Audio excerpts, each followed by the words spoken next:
Asyhadu an la ilaha illallah wa asyhadu anna Muhammadar Rasulullah sallallahu alaihi wasallam wa ala alihi wa ashabihi amma ba'du. Alhamdulillah, kita panjatkan puja dan syukur kehadirat Allah Subhanahu wa taala. Alhamdulillah, jazahumullahu khairan semua perantara-perantara nikmat, mulai junjungan besar kita Nabi Muhammad sallallahu alaihi wasallam, diteruskan para sahabat, para tabi'in, semuanya kita syukuri atas perjuangan mereka sehingga kita bisa paham agama, bisa mengerti syariat-syariat Islam. Selanjutnya saya khusus nasihat untuk adik mempelai berdua, tidak akan panjang insyaallah karena waktunya sudah cukup siang, dan kalau panjang-panjang nasihatnya itu susah diingat. Jadi yang singkat tapi mohon untuk diingat ya. Satu, biasanya kalau bernomor itu gampang diingat ya. Tazawwaju wala tutalliqu. Menikahlah, jangan sampai terjadi perceraian ya. Itu intinya nasihat sebetulnya itu. Menikahlah, jangan sampai terjadi perceraian. Wes, sebetulnya kalau mau sangat singkat sekali itu sudah selesai. Nah sekarang yang nomor dua, bagaimana caranya supaya tidak terjadi perceraian? Ya. Supaya tidak terjadi perceraian itu bagaimana? Nah yang pertama, adik mempelai berdua harus memahami bahwa yang namanya pernikahan itu sesuatu yang sangat agung, sesuatu yang sangat besar, tidak boleh dijadikan sebagai permainan, tidak boleh dianggap sesuatu yang remeh, yang sepele. Sesuatu yang sangat besar, sangat agung pernikahan itu. Di dunia orang dikatakan orang besar itu biasanya karena dia bisa membawa perubahan ya. Dulu dunia itu gelap ya. Kalau mau terang itu repot, pakai obor, oncor segala macam. Kemudian ada orang menemukan bola lampu listrik, namanya siapa itu? Thomas siapa itu? Ya. Thomas Alva Edison. Dikatakan dia orang besar, membawa perubahan. Menurut orang paling 100 orang besar di dunia, nomor satunya adalah beliau Nabi Muhammad SAW, karena membawa perubahan. Nah, maka adik berdua harus menganggap pernikahan ini sesuatu yang besar karena dia membawa perubahan yang sangat. Sebelum menikah, jangankan menyentuh, laki perempuan, sentuhan, senggolan, pelukan, memandang saja itu beliau Rasulullah SAW mengatakan sahmun min sihami iblis masmum. Itu memandang wanita yang bukan mahramnya itu panah yang berbisa. Tapi begitu menikah, tadi adik panahnya mengatakan ya Nurkholis bin maaf ya, balik ya. Nama tulis ya, Mas Sukron ya. Ya Sukron bin Nurkholis angkah tuka wazawat tuka. Wahai Sukron, anaknya Bapak Nurkholis, kamu saya nikahkan, kamu saya kawinkan dengan Adelia binti Encep Ruhiyat. Terus adik menjawab tadi, apa jawabannya tadi? Saya terima beres, gitu. Saya terima nikahnya Adelia dan seterusnya. Begitu sudah saya terima, itu berubah. Suami memandang istri dengan pandangan kasih sayang, istri memandang suaminya, maka Allah di atas memandang dengan pandangan rahmat, kasih sayang ya. Yang tadinya sebelum menikah bersentuhan, senggolan, berjabat tangan, lebih baik ditusuk kepalanya dengan jarum dari besi. La ayyuta ana fi ra'si akad bimihyatin min khalid gitu. Tapi begitu tadi, qabil tu nikahaha bil mahril madkur, berubah. Ketika berjabat tangan, dosa adik berdua. Adik punya dosa enggak kira-kira? Ya, adik berdua selama hidup umurnya berapa ini tadi? Masukkan berapa usianya? 25. Mbak Delia berapa? Nah, 22. Selama hidup 25-22 tahun merasa punya dosa apa enggak? Ya, banyak dosa, alhamdulillah. Begitu berjabat tangan rontok dosanya di sana. Ya, silakan direkam nanti kalau pas kelihatan dosanya rontok itu. Jabat tangan.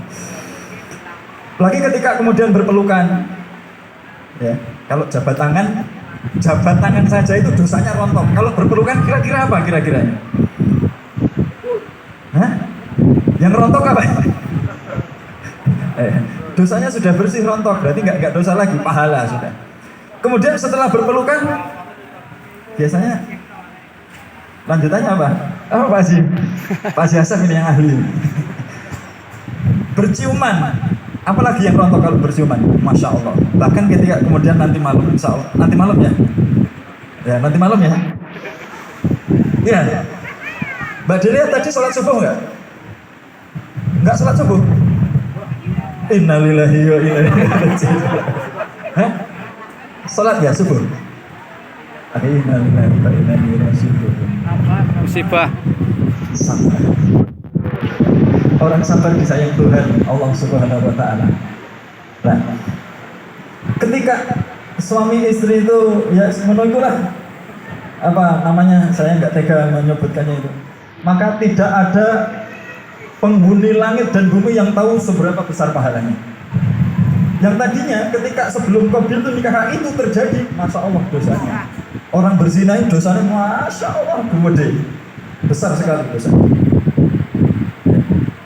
Tapi begitu Qabil itu tadi besar sekali pahalanya. Tidak ada yang tahu, bahkan malaikat pencatat amal sini nggak tahu pahalanya seberapa. Maka pernikahan itu sesuatu yang sangat besar karena membawa perubahan yang begitu besar. Ketika adik berdua bisa menganggap itu pernikahan yang besar, insya Allah tidak akan terjadi perceraian. Ingat, arasnya Allah bergoyang nanti kalau bergetar orang kalau sampai terjadi. Bukan apa kursi presiden Jokowi goyang, tidak, tapi Allah arasnya goyang kalau terjadi perceraian. Maka kita zawaju wala tuqnitu. Kemudian yang ketiga, supaya tidak terjadi perceraian, adik berdua harus memahami bahwa kesempurnaan, ya, kesempurnaan itu hanya milik Allah. Ya, kesempurnaan itu hanya milik Allah. Tidak ada suami sempurna, itu nggak ada. Istri sempurna, apalagi nggak ada. Kalau sekarang, wah, lagi duduk berdua ini yang kelihatan istrinya nggak ada kekurangannya. Mbak Adel yang lihat Mas Sukron ya waras, nggak ada kekurangannya. Tapi nanti 2 hari, 3 hari, 4 hari, seminggu, 2 minggu akan kelihatan karena 24 jam terus bersama. Mungkin ketahuan nggak bisa masak, ya, Mbak Delia. Mungkin nanti masnya ketahuan apa. Itu harus dipahami. Tidak ada makhluk, tidak hanya manusia, makhluk tidak ada yang sempurna. Kesempurnaan milik Allah. Ya, maka kalau ada kekurangan atau sesuatu yang tidak sesuai dengan harapan kita dari pasangan hidup kita, supaya banyak maaf, banyak maklum. Wa antafu aqrabu litaqwa. Kalau kamu memaafkan kekurangan, kesalahan pasangan hidupmu, itulah yang dinamakan ketakwaan. Namanya takwa itu begitu itu. Ya. Mau memaafkan kekurangan, mau memaafkan kesalahan orang lain, itu namanya takwa. Kalau ada berdua punya ketakwaan, wa may yattaqillaha yaj'al lahu makhraja. Apapun masalahnya, pasti Allah akan memberikan jalan keluar. Kalau kamu mau memaafkan pasangan hidupmu, sebesar apapun masalah dalam rumah tanggamu, beres. Beres. Dasarnya tadi itu, tidak ada yang sempurna. Kalau gambarannya begini adik berdua, orang tuh suka gambarkan orang nikah itu kan naik kapal ya, katanya bahtera rumah tangga naik kapal. Nah, sebesar apapun ombak yang menerjang kapalmu, jangan kamu meloncat untuk keluar, mati cepat ya. Ya, tetap harus bertahan di dalam kapal itu. Sebesar apapun gelombang, bertahan dalam kapal, jangan sekali-kali loncat, tambah cepat matinya itu. Ya, maka itu sebesar apapun masalah dalam hidup, tetap pertahankan, maafkan. Nomor berapa tadi? Tiga. Nomor 4. Ya, nomor 4. Semua tadi itu teori. Teori itu ya kadang-kadang kata orang sekedar teori. Ngomong gampang. Memaafkan itu teorinya mudah. Tapi prakteknya memaafkan itu sesuatu yang sangat berat. Namun nggak perlu khawatir, adik berdua nggak perlu khawatir. Ya. Sesuatu yang berat ketika ada yang menolong pasti jadi ringan. Ya. Orang punya hajat, orang punya macam-macam seberat apapun, ada yang menolong, ada yang membantu, pasti ringan, pasti beres. Nah, maka dalam pernikahan itu siapa yang kita andalkan untuk menolong? Siapa yang kita harapkan pertolongannya? Tidak ada lain, tidak ada Tuhan. Kita semalam itu baca apa? Iya karena butuh, wa iya karena stain. Minta tolong sama Allah. Salah satu supaya Allah menolong adik berdua saat menikah, mulai sekarang juga diniati, niatnya ibadah. Ya. Menikah ini niatnya ibadah, pasti Allah menolong. Yes, pasti Allah menolong. Ya. Pasti Allah menolong. Ya. Yang terakhir, adik berdua, nomor 5. Terakhir. Bapak Ibu, ya, supaya tenang. Ini sudah terakhir. Saya paham. Maksudnya kesemuanya ini. Ini yang terakhir, nomor 5. Ya, nomor 5. Hak kewajiban masing-masing itu punya. Sekali-kali jangan pernah menuntut hak. Tapi kerjakanlah kewajibanmu. Ya. Masing-masing punya hak, punya kewajiban. Suami punya hak, punya kewajiban. Istri punya hak, punya kewajiban. Kalau masing-masing hanya menomorsatukan hak saya mana? Hak saya mana? Geger ke Indonesia. Ya. Ada Komnas HAM, hak asasi manusia, tapi nggak ada Komnas KAM, itu nggak ada. Kayak ribut tok enaknya, demo segala macam. Nah, maka utamakan, laksanakan kewajibanmu, jangan pernah menuntut hak. Ya. Jangan pernah menuntut hak. Nah, sekarang supaya dipahami kewajibannya apa.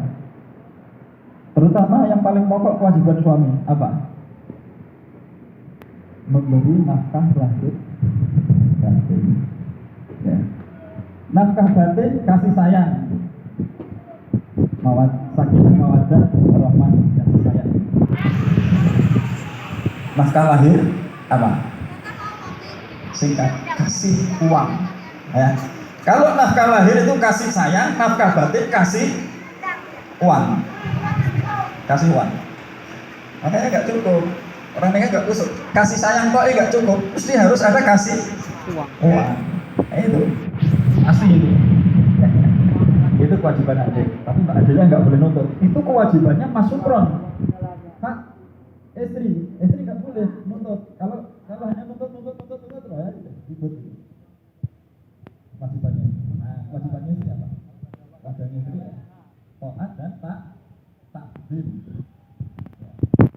Apapun yang dilakukan suamimu, meskipun suamimu nggak bisa memberikan hak, nggak bisa memberikan hak, kamu tidak bisa melaksanakan kewajibannya, tetap takdir, tetap taat. Masya Allah, luar biasa. Alhamdulillah, jazakallahu khairan. Dari awal sampai akhir, ya, pasti banyak sekali hal yang kurang berkenan. Mohon maaf yang sebesar-besarnya. Saya hanya bisa mendoakan agar anak-anak Allah memberikan keamanan, keselamatan, kebarokahan, jadi keluarga yang sakinah, mawaddah, warahmah. Jazakumullahu khairan. Wassalamualaikum warahmatullahi wabarakatuh. Sekaligus Pak Ustadz, doanya sekaligus. Sekaligus, satu paket. Pak Yai, nyuwun izin deh.